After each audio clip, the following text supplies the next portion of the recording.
Hi everybody, I'm here at Camden Battlefield among the beautiful longleaf pines of South Carolina. You can see some of those behind me, I believe. And here, about 244 years ago, was fought the bloodiest battle of the American Revolutionary War. So I'm gonna walk along the trail here and give you my best version of what happened according to the research that I've done. I'll admit it can be a little bit intimidating to give an account of a important battle like this. So what I'm going to do is just kind of tell it to you like a story, and hopefully I'll be able to do it justice that way.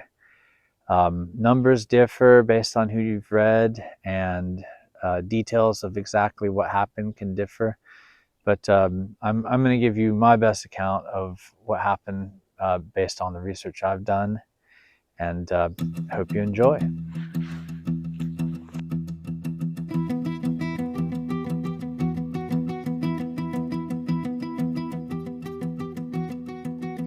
So, in the summer of 1780, South Carolina had fallen to the British, who had just recently captured Charlestown, now known as Charleston.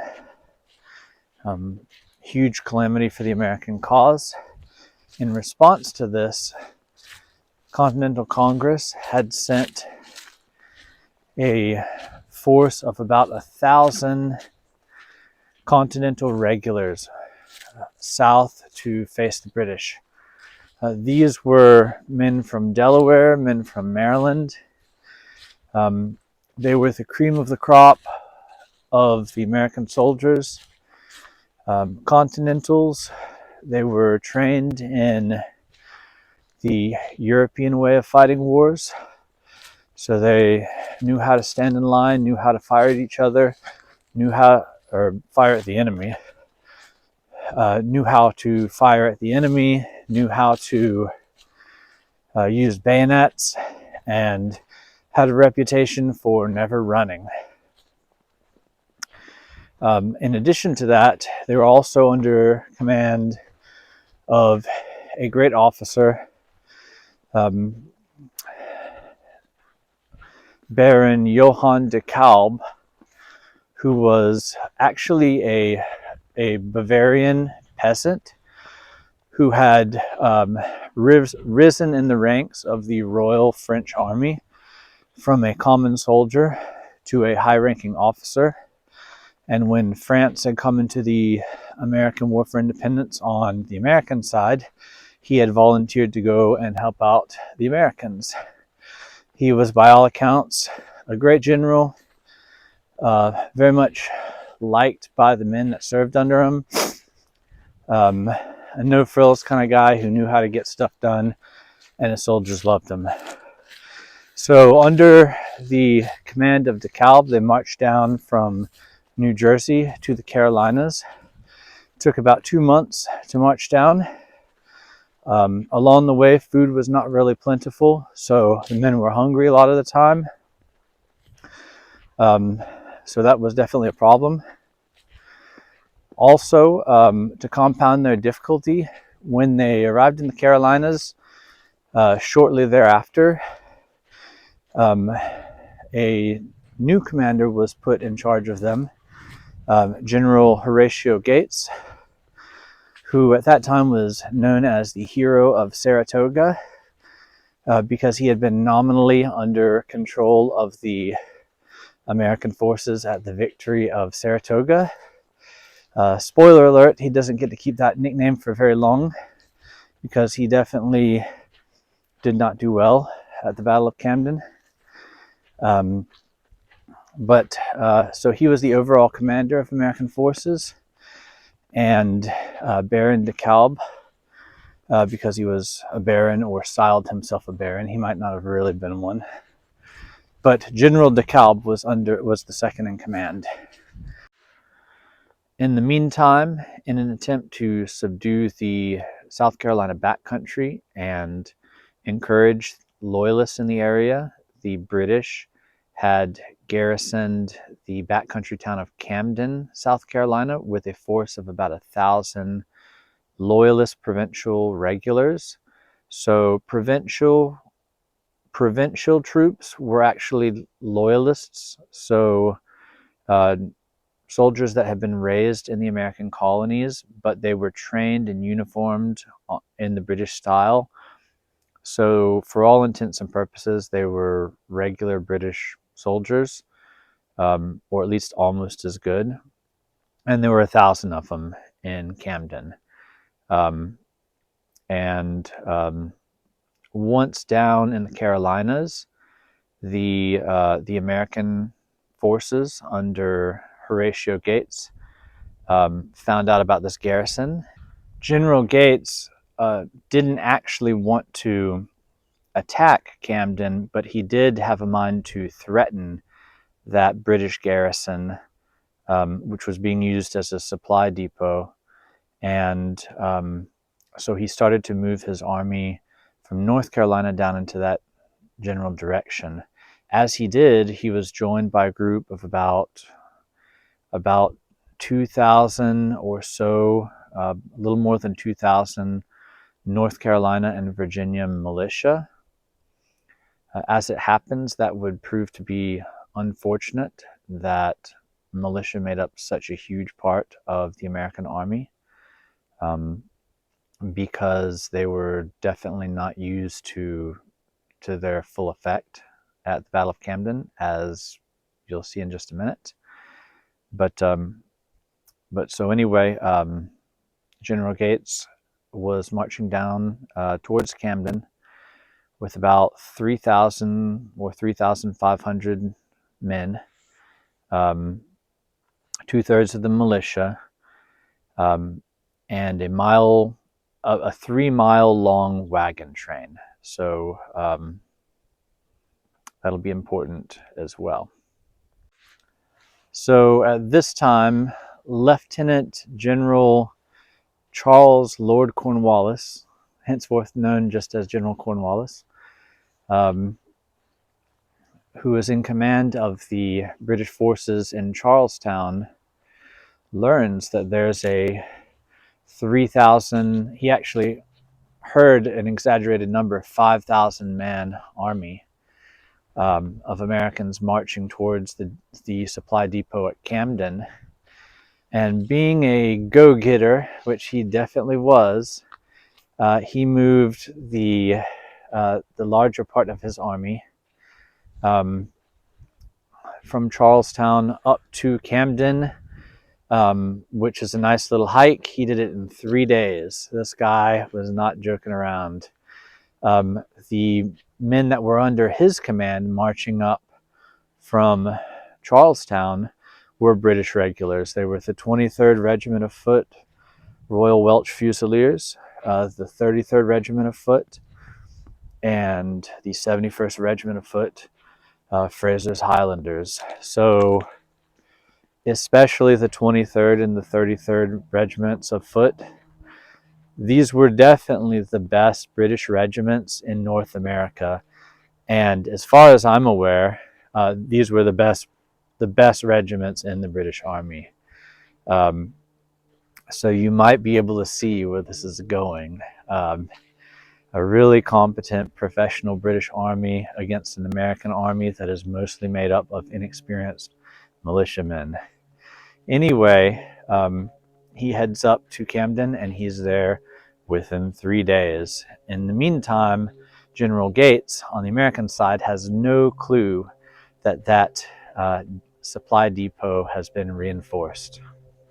The day before the battle, like I said, General Gates does not know that the depot at Camden has been reinforced by 1,000 British regulars. And like I said, he doesn't have any intention of just head-on attacking the depot there. What he wants to do is set up a line of barricades and kind of dig in his army, and I guess just kind of taunt the British from there. I'm not sure exactly what his plan was after that, but he wanted his army to dig in just a little bit north of the depot at Camden and kind of threaten the British force from there, or at least make a show of force. Um, so he decides to do this at night. He takes his 3,000 something man army on a night march. And this is a very bad idea because it's not easy to march a big army in the middle of the night.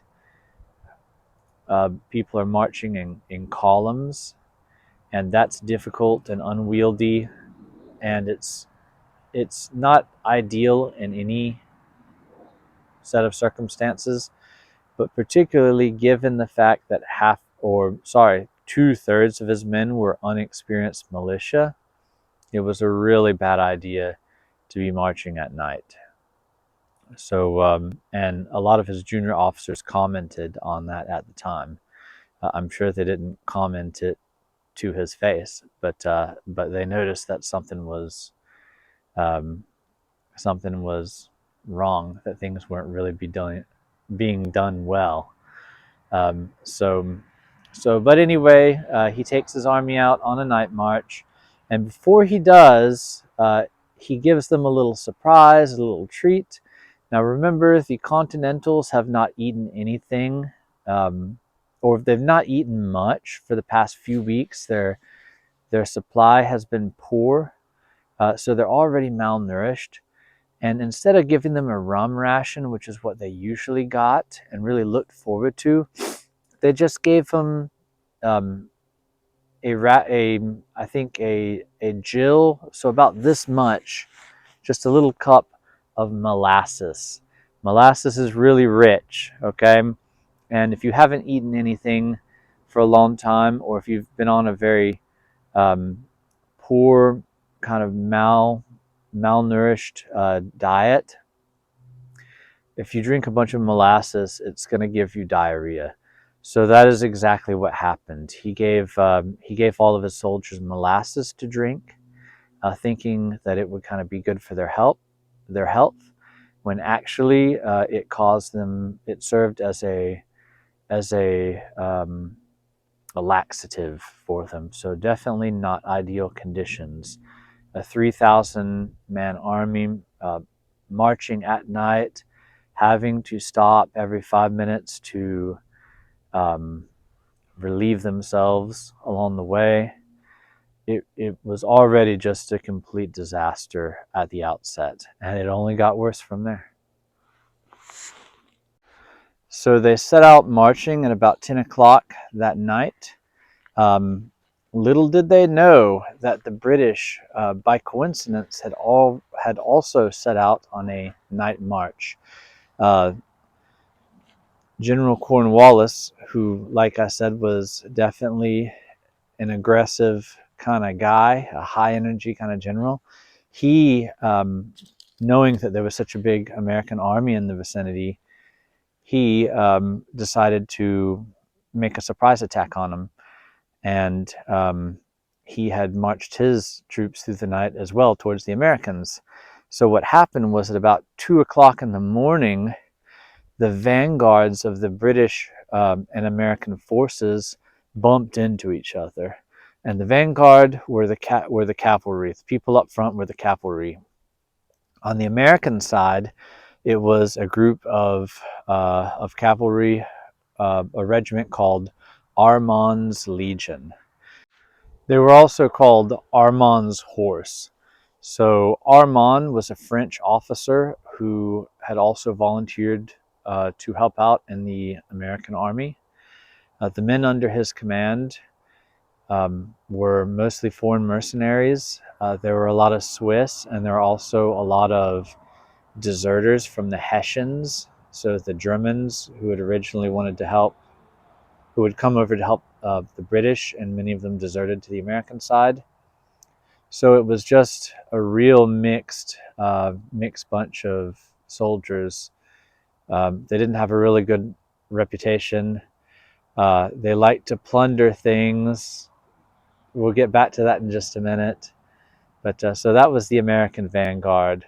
The British vanguard was the British Legion. very appropriately named. They were actually American loyalists, but they were cavalrymen who were very good at what they did. They had lots of experience. They were excellent soldiers, but they were actually American loyalists. Um, so Armand's Legion and the British Legion bumped into each other. There was an exchange of fire, a skirmish, and both sides just kind of backed off because nobody wanted to fight a battle at night.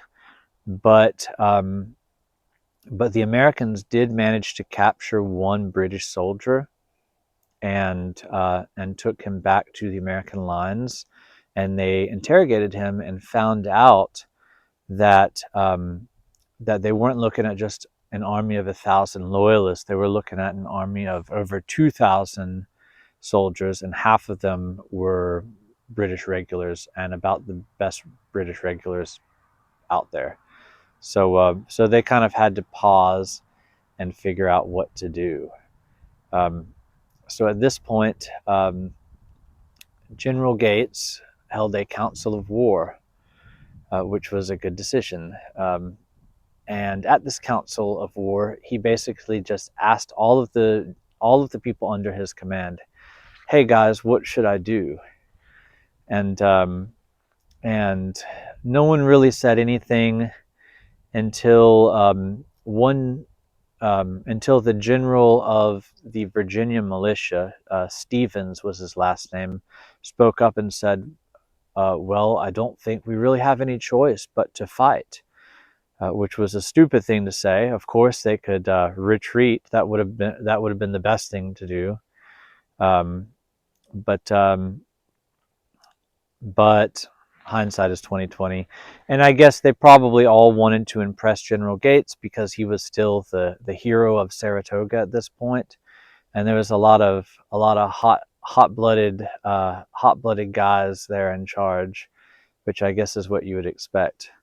But anyway, in any case, they decided to wait until the morning, and so each general and each officer went to his respective group of men, and they prepared for battle the next day.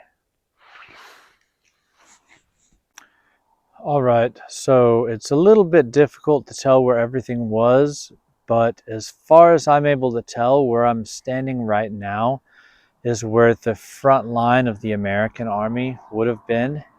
And if you look behind me, about 1,000 yards behind me, the tree line just to the south that you can see right behind me, that's more or less where the British front line would have been. So I'm going to tell you a little bit about just the way both armies were laid out.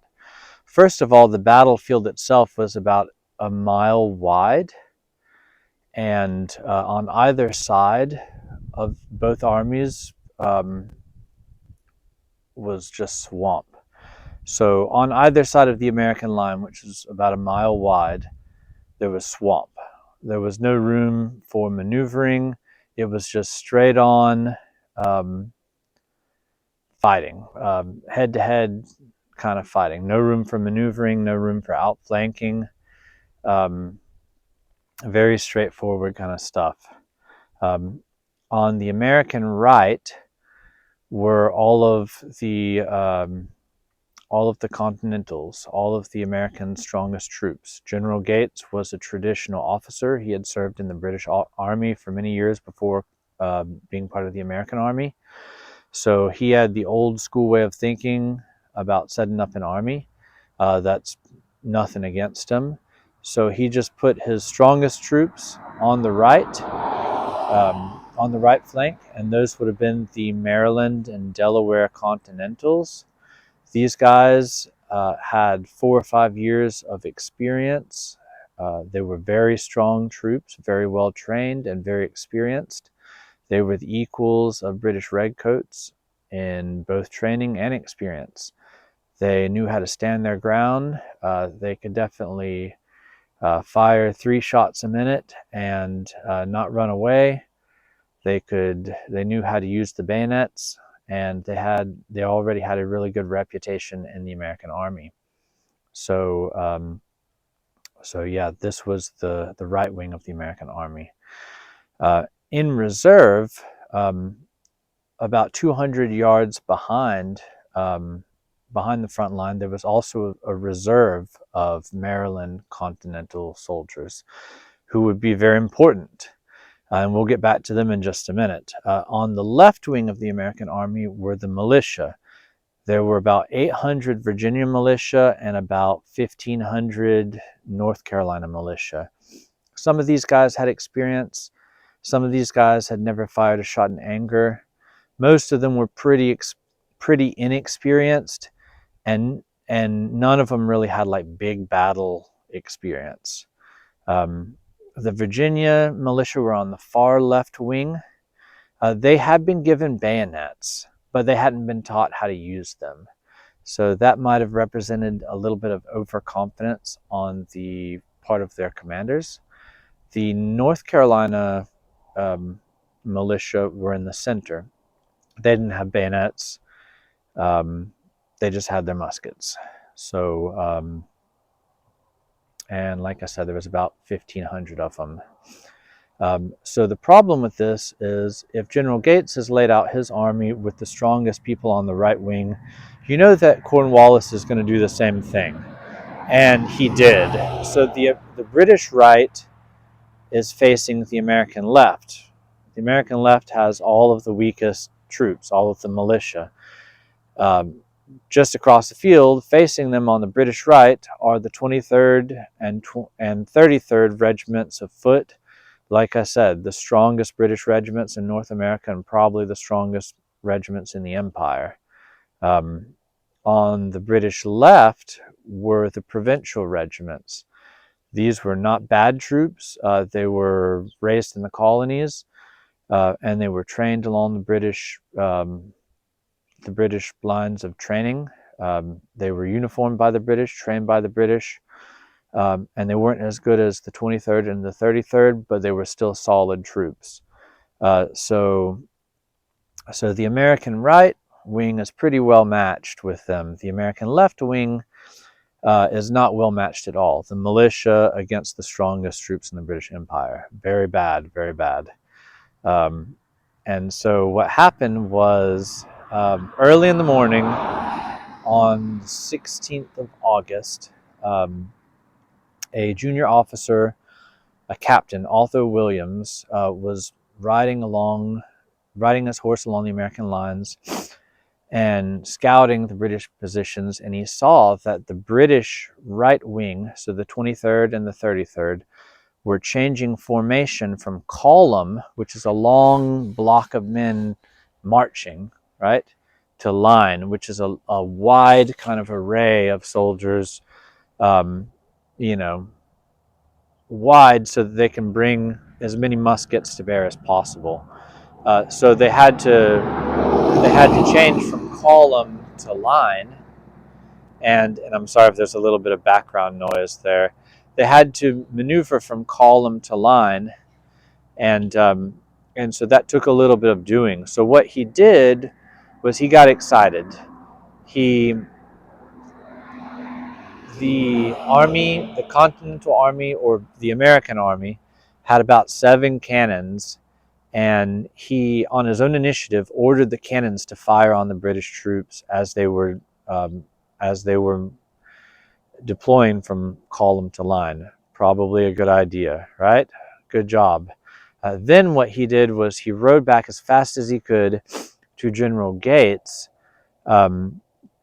and he told him, listen, the British right is deploying from column to line. They're right in mid-maneuver. If we catch them before they're fully set up, I bet we can surprise them and really give them a bloody nose. So we should move forward our militia and try and charge on our left. And General Gates basically said something to the effect of, yeah, that's a good idea. Go ahead and do it. And that was actually the last order that he gave that day of the Battle of Camden. So, and as we'll see, it was a disastrous order. Now I'm here at the British lines. Um, as I said, the American left wing was ordered to advance against the British right wing. So remember, this is a lot of militia. They've been given bayonets, but they've not been taught how to use them. So where I'm standing now, the British 33rd Regiment of Foot and 23rd Regiment of Foot would have been standing, recently just displayed into lines, and they would have seen the militia coming towards them, and they probably would have thought something like, are these guys serious? Are these guys crazy? So what they did was they fixed bayonets and they started charging towards the Americans, charging towards the militia. And when the militia saw this, they literally just like dropped their weapons and ran. Some of them fired around first, but generally speaking, they saw, 1,000 redcoats coming at them with bayonets fixed, yelling and huzzahing, and they basically just like pissed themselves and ran away. And honestly, I can't blame them at all. I'm sure I would have done the exact same thing. So yeah, the redcoats see the militia running, and they chase them for a while.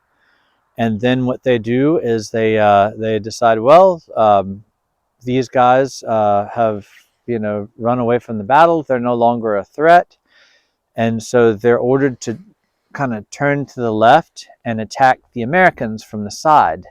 Now they can flank the Americans. But remember how I said that there was a reserve of Maryland Continentals in the back, about 200 yards behind the front line? Well, these Maryland Continentals moved forward to meet the British, and they actually stopped them right there. So the militia ran, and you kind of can't expect them to do anything else because they weren't trained, But at this point, the American reserve, the Continentals in reserve, had stopped the British and kind of fought them to a standstill. And meanwhile, on the American right, the main contingent of Continentals couldn't really see what was going on to their left because there was a lot of mist, and there was a lot of smoke too. So they probably didn't realize just how bad things were going over on the left side. But things were going pretty well on the American right wing. They were charging against the British provincials. They actually drove them back a couple times, and I think they captured a cannon and captured a few British soldiers. And the battle was just kind of at a standstill there for a while, with the militia in full retreat, the American right wing kind of doing pretty well against the British left wing, and the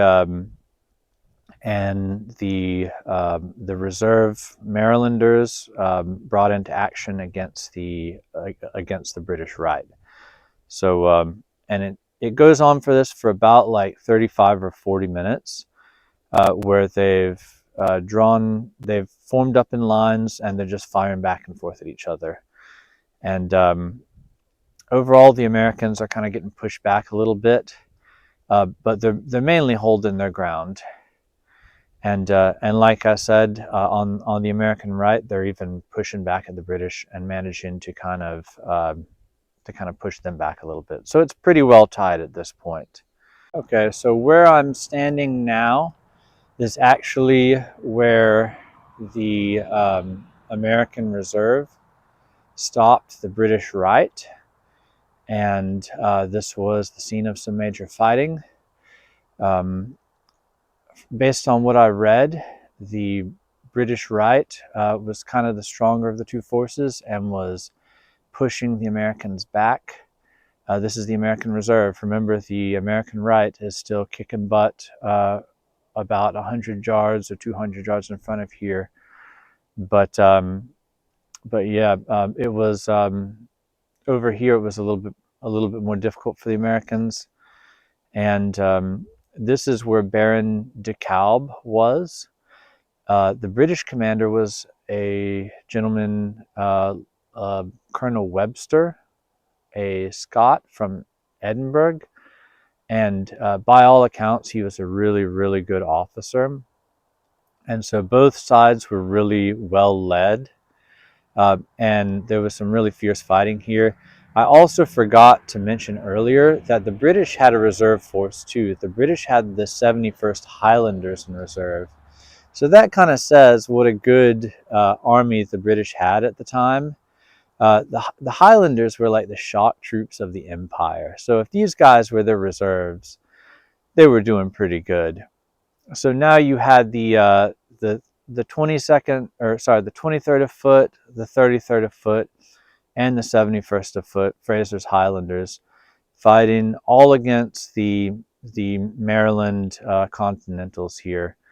And the Marylanders were pretty much holding their own, but they were kind of having to reform and back up and reform again.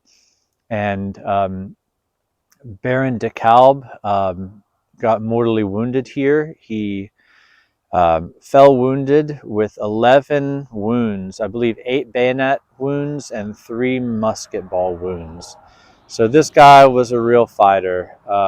He went down fighting, and let's just see what happened after that. Okay, sorry, my mind kind of went blank. Oh yeah, the British Legion cavalry. So you remember those guys who were on the vanguard initially? So what happened was now they were able to ride around and hit the Americans in the back. So at this point, Baron de Kalb had been killed. The American right was doing well. The American reserve was kind of doing well, but not great. When the British Legion cavalry hit the Americans in the back, they really didn't have any other choice but to retreat. But they did retreat in good order. They retreated in good order, and I think the way that they were able to escape was there were swamps on either side of the battlefield. And I remember at one point reading a pension account of a Delaware Continental who recalled having fought at Gates Defeat, is what he called it. And he recalled surviving the battle by escaping with another group of men into the swamps. And remember that in the swamps, the cavalry couldn't chase them.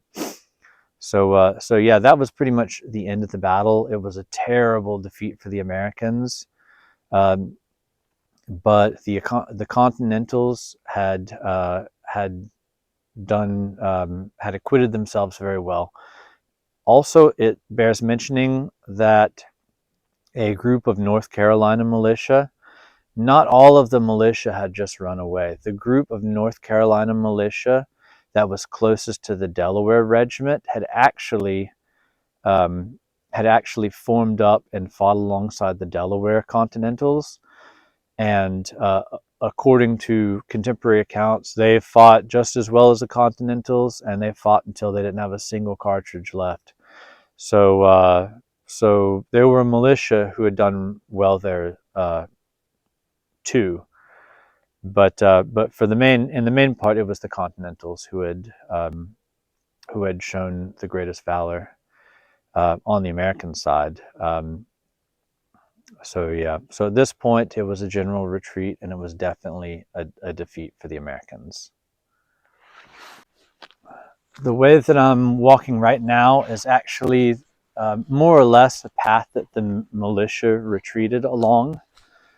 They retreated a long, long way. And remember that the British Legion chased them as far as they possibly could. And not only did the militia retreat, if you remember that I said that General Gates gave his last order when he told the American left to advance. Well, General Gates actually was retreating right along with the militia. He ran from the battle. So you can imagine how popular that made him.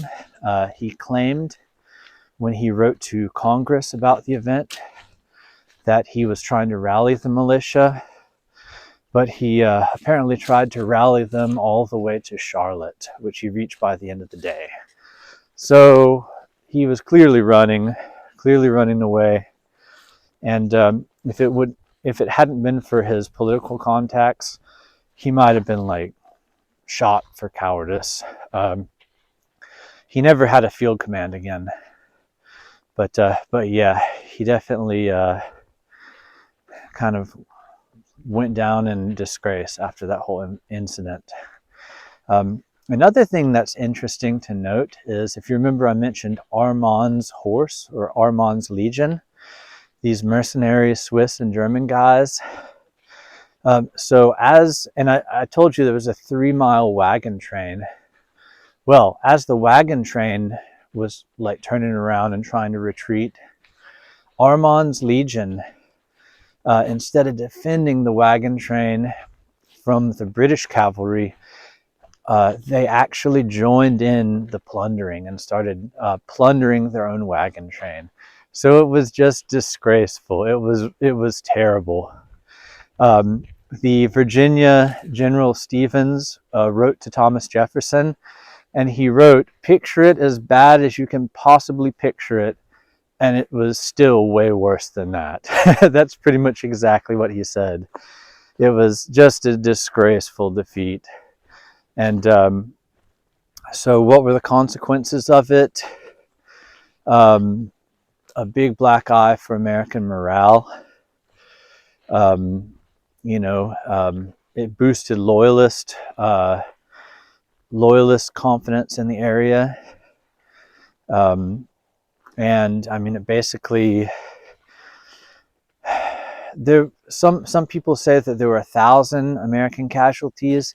I think there were closer to 2,000 casualties if you count killed, wounded, and captured. And remember, there were only 3,400 American troops. So if you've got an army of 3,000, 3,500, and you've got almost 2,000 casualties, that's really bad. And these are some of the best troops they have. So pretty much the Continental Army is basically just kind of licking its wounds after that for a long time, and would not really redeem itself. I say redeem itself. It wasn't really them that had done poorly, but they wouldn't get a chance to kind of redeem themselves and have a victory until the Battle of Camden, which hopefully I'll get to cover in the future. But yeah, that's pretty much it. To summarize it, General Gates kind of ruined it because he set the army up really badly. He made it so that the American militia were right across the field facing the best of the British troops, and he put them in a situation where they were basically bound to fail. And fail they did. And on the bright side, though, this basically ended Gates' career. And Gates had been a real competitor for George Washington. And Congress kind of like favored Gates, I guess because he had the more formal military background. His career was over after this. And the good thing about that is that a much more capable and competent commander would be sent to take over the American army, and that was General Nathanael Greene. And we'll talk about him at a later date. That is definitely a story for another day. But yeah, so that's pretty much it. All right, so that's it for today. Hope you guys enjoyed the episode. I know it was a lot of information. I know that I didn't do it justice. There's no way I could have possibly done it justice. Like I said, it was the bloodiest battle of the American War for Independence. and yeah, but I did the best I could. And if anyone has anything to add to it, if I missed anything or said it or gave any false information, feel free to correct me below in the comments. If you enjoyed it, if you like my videos, please like and subscribe and hit the bell for to receive notifications when I make new videos, because I'm definitely going to be making more videos. If you like the channel here and you want to support me, you can buy one of my t-shirts, expedition-tees.com. It's a hiking and camping t-shirt, so if you like that kind of thing, then you should give it a look. And yeah, but mainly just tune in and keep watching, because I'm going to keep making these videos. I studied this and I love this stuff. I love it. You know, I definitely wouldn't want to have been in a battle, but just this epic stuff that happened right in our backyard. And really, anywhere in the world that you live, you can, you know, you can find this kind of history. You just have to look and do a little bit of research and walking around. But I love it just because of the great story. It's a great story, you know. If you would have been any man that would have been at the Battle of Camden on the American side or the British side, it would have been one of the shaping experiences of your life. You know, you never would have forgotten it. Over 1,000, somewhere between 1,000 and 2,000 men on the American side were killed and wounded. About 400 British were killed and wounded, so that was still a lot of casualties. It was a very bloody battle, and you know, there were cannons, there were bayonet charges. It was just a bloody, brutal fight, and it was some of the worst, but it was also some of it was some of the bravest that that men have ever been. So anyway, that's why I like to look at it. It's so different from our time that we live in now, but I think it's worth remembering. And anyway, hope you enjoyed. And that's all for today. And as always, take care.